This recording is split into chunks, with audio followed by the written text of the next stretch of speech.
Hi everyone, my name is Sean Tusi from glow3dapp.com. We're in a startup focused on 360 product photography for online merchants. In this video, we'll go over how to use our desktop app for Windows and Mac to create 360 photo of products. Without any further ado, let's get to it. 360 product photography has been a challenging task for quite some time and was only available to large corporations, mainly due to the fact that it needs different professionals such as photographers, graphic designers, as well as programmers to put everything together. And a typical 360 photo would take about half a day to create. What we have been trying to do in Glow 3D app is to reduce that time significantly and create it so that online merchants, smaller online merchants, are able to do it alone using our software. We are posting one video each week about 360 product photography as well as product photography in general. So it would be great and helpful to us if you could go ahead and subscribe to our channel and also like our video. Also, feel free to put any question you have regarding this specific video as well as any other video that you might see or general questions about 360 product photography right here as a comment to this video, and I will make sure to go over and respond to it. So now let's go back to the business in hand. So first we need to go to the glow3dapp.com, and from here we go to products and we go to applications. In here we have a list of our softwares for mobile, Windows and Mac, as well as plugins and add-ons for most popular platforms such as WordPress, WooCommerce, Shopify, Wix, Magento, and so on and so forth. So today our focus is on Windows app. Windows app and Mac app are very similar in terms of how they will operate. So this video I'm recording on Windows, so because of that I will just click on this link and it will take me to the Windows store. I will download the free app. In here I click on install. Once the installation is complete, I will launch the app. So here is the main screen where you can log in. You could use Google if you already have an account, or you have a Google account, or if you don't have, you could create an account here. You could also create an account if you have already downloaded the mobile app, or you can go to our website glow3d.net or glow3dapp.com and you could sign up. So assuming that you already have the account, you will fill in the information. Once you log in, this becomes the main screen where it asks you what action you would like to complete. So you could use a motorized turntable to capture, you could use a manual turntable to capture, you could use no turntable at all, and this gives you the time-lapse effect. So you could, let's say, have a manual turntable, and you could use this time-lapse as well to, for example, if you're capturing a car, or you would like to open the doors on the steps, or a GIF that you would like to open the box, create some sort of a time-lapse animation. It will let you do this here on our time-lapse or no turntable. So this could be used if you have a manual turntable and you would like to create that animation look, or if you don't have any turntable and you still want to create a 360 photo using the product you have. In this section, you can convert a video to 360 photo. So if for any reason you have a camera that is not supported by a software and you're not able to use the first three options, and the way you would use it is that you will take a spin video and of your product, and then you use this feature to create and convert a video to 360 photo. If you already have some existing images from multiple angles, or you're coming from a different platforms and you would like to switch from another platform to us, so you could download multi-images, or you can capture multi-images that you already have and upload and convert those multi-images to 360 photo. So this section relates to generating video and GIF if you already have a 360 photo with us. So the idea is that you put the URL there and you go from there converting it to and exporting it to video or GIF. And at the end we have edit 360 photo. So if you already have a 360 photo with us and you have created one either from your smartphone or from DSLR, you could easily edit the 360 photo here. So there are so many things to cover, but I think what I will do is that I will create a playlist in our YouTube channel under the desktop softwares, and then I will create individual videos that I will address each section of these separately. I would encourage you to go to your YouTube channel, look at the playlist, and see which one of these specifically you need guidance to in terms of 360 product photography. So on the top, we have the photo of the user that you can use to log out. This button home, it doesn't matter where you are in the software, it brings you to this screen. And this button will open my page. It brings the products that I have already captured photos, and I will have some more options here. So going back to our software, so I select the motorized turntable, and as you see, it will bring me to this screen, and there is no camera connected. Depends on when you're watching this. We are supporting Canon cameras, Nikon cameras, and Sony cameras. If you have any other camera other than these three, unfortunately, the first three sections are not covered and you're not be able to use it, but you can still use your camera to create a video, a complete 360 spin video, and upload that video from here to create a 360 photo. Or you could create multi-images, 40, 50, 80, 90 images, and then you can use this section to upload those images to create a 360 photo.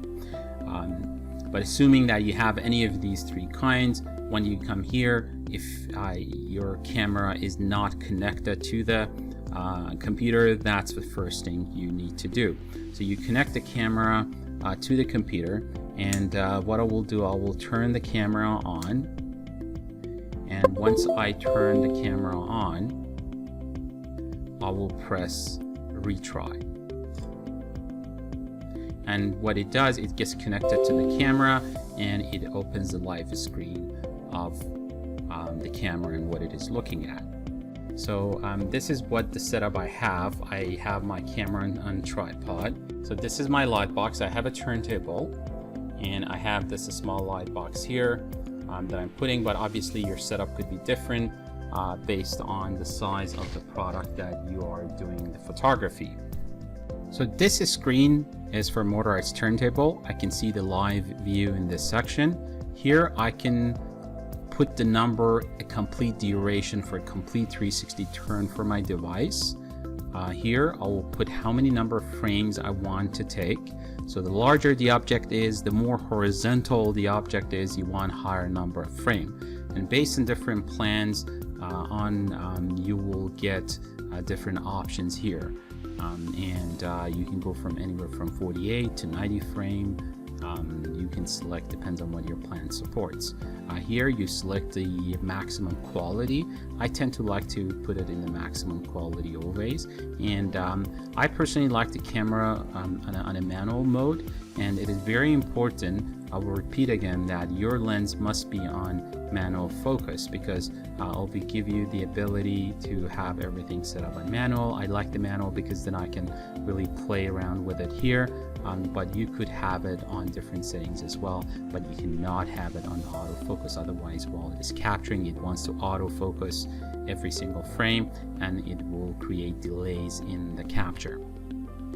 So the rest is pretty much you would know if you work with DSLR cameras. So that's the ISO. This is the shutter speed. This is the aperture, exposure compensations, white balance. In some options this becomes available, and picture slide, and the image quality that I tend to use the maximum based on a capture, because obviously we're going to do a lot of cropping after this on this screen, and we want the maximum quality that we can get. What I'm using today is a Canon 6D. And I am using a zoom lens 1740 lens, but obviously depends on what you're really using, what size of products you have. The smaller they are, it would be better to use a higher lens such as 50mm or 100mm or 200mm, and the bigger the object is, you would like to use more of a zoom lens. But if you're not doing this super professionally and you would like a one lens to work on everything, I would say a zoom lens becomes very handy in that sense. The rest of this is really playing with all these numbers to make things work. So I will just play with the zoom to make sure it is in my comfort level. So that seems to be okay. So I set up the aperture on 9.5. The shutter speed I put it in 160. It seems to be a very good timing. The ISO is on 250, and I lived everything the way it is.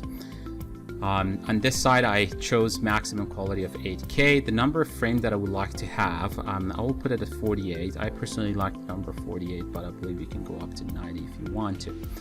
The only thing is this number of frames sometimes gets limited with the duration of your device. So what you need to do, go look at your motorized turntable and point one section of the motorized turntable and let it go completely and come back, and by the time it gets here, you have to see how long it took to get to that point. And for me, that number is 24.5, but for you and your motorized turntable could be a completely different number. Once I set up the number of frames, for example, on 48, which is a comfortable number for me, I will just press capture. So what happens now, it takes it out of the live because it would need the whole CPU power of the camera to capture the images as you see in a relatively high speed and move them into the desktop. What it does, it goes into two capture modes. One captures the odd frames, and then once the odd frames is done, it makes a second round, and this time it captures even frames. So this way the capture will happen very quickly. But this is something that happens internally. Obviously on your side, you just push a button and you see that it will doing the work itself without you needing to take any action. So once the capture is complete, it will take you to this screen where you can see the 360 photo, make sure it works, everything is fine. Here you could select different frames if you would like to see how they look.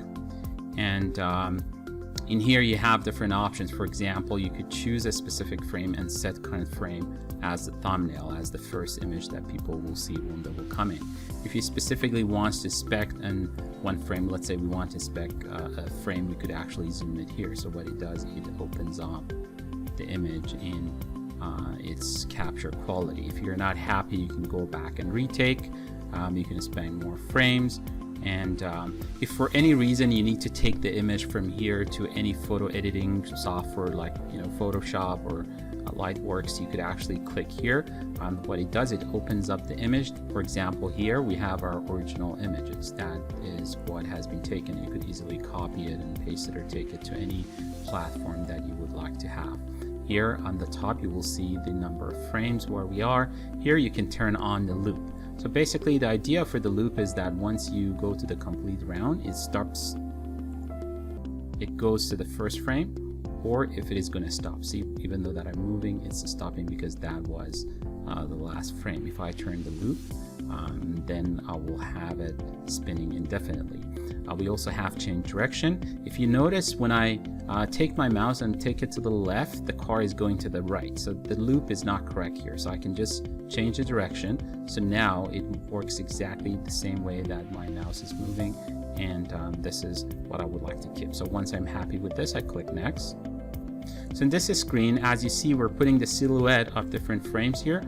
So it helps you to basically see what stage you would like to see, how you would like to frame this. So I'm happy with this. This is the free form. You could have no crop if you're really happy with what you have, or you could actually use a specific proportion here. So I could use this. So I choose 4:3 here, and once I'm happy with the result, then I'm going to press next. So now it is going through the process of cropping. It's cropping all the photos that we had. So now once the crop is complete, I can look at to make sure I like the result, and here I can adjust brightness. I personally like brightness because it will to some extent hide the background. Obviously you don't want to overdo it, because once you do that, then you may lose some of the product's view. And I also like gamma because what it does, it literally brings out the color that you have. So I'm going to look at it from different angles. I think I'm going to bring this into maybe 15, and now I'm happy with the result.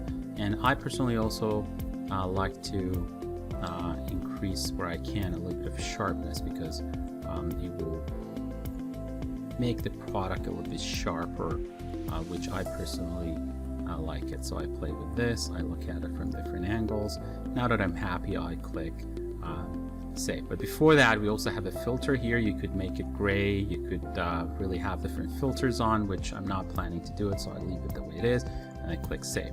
So what will happen, it applies all the adjustment to all the frames, as you will see here, and then in the next stage it will create the 360 model, which is preparing the model, and once that is done, it will upload the model to your page on our platform. So you don't need to do anything. This is the process that has been very time consuming, and you know, people would download these 30, 48 images, then they would take it to Photoshop and visually adjust them. Once the adjustment was complete, then they would upload it to another software, and then they would copy paste it, and then they would somehow take it to their online store. So we are literally creating an end-to-end solution. You push a button, you adjust it, you crop it, you save it, and you're done. You're ready to use it, you're ready to share it online. So here I have two options. Now that the photo successfully uploaded, I can go to home and start another capture. So if you're doing mass capturing and you're doing a lot of captures, then you just press home and you repeat the process again. It will take you to the home button, or you can open my page. So here I'll go home, so it comes here. I can press motorized turntable again. Right now it says not captured, because while we were editing it was live, and it was turned off automatically. So what I'll do, I'll turn off my camera and I turn it on again, and now I press retry. Now as you see, it is looking at live. Or what I could do, I could just open up my page, and once I open up my page, it should show here as my item, and I can click and I could move it around, see it from different angles, and I could do so many things with it. I could copy the link, I could share it to my Facebook, Twitter, Pinterest, I could embed it, which we do have different videos in our playlist. We have videos that shows how to embed it to your WordPress, WooCommerce, Shopify, or your custom platforms. You could do it. You could copy the link and send it to anybody that you like.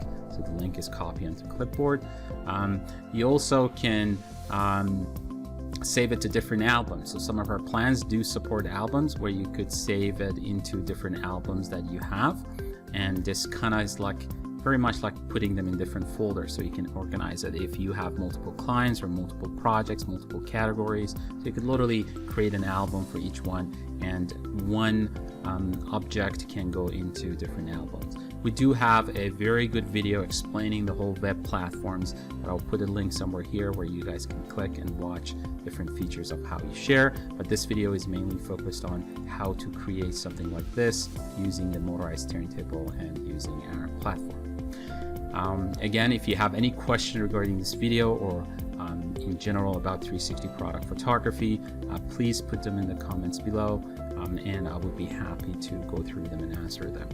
Also, I would like to ask you guys to subscribe to our channel, as we're putting one video every week about 360 product photography, tips and tricks of how to get better photos, as well as general product photography tips and tricks on helping you how to get a better product picture.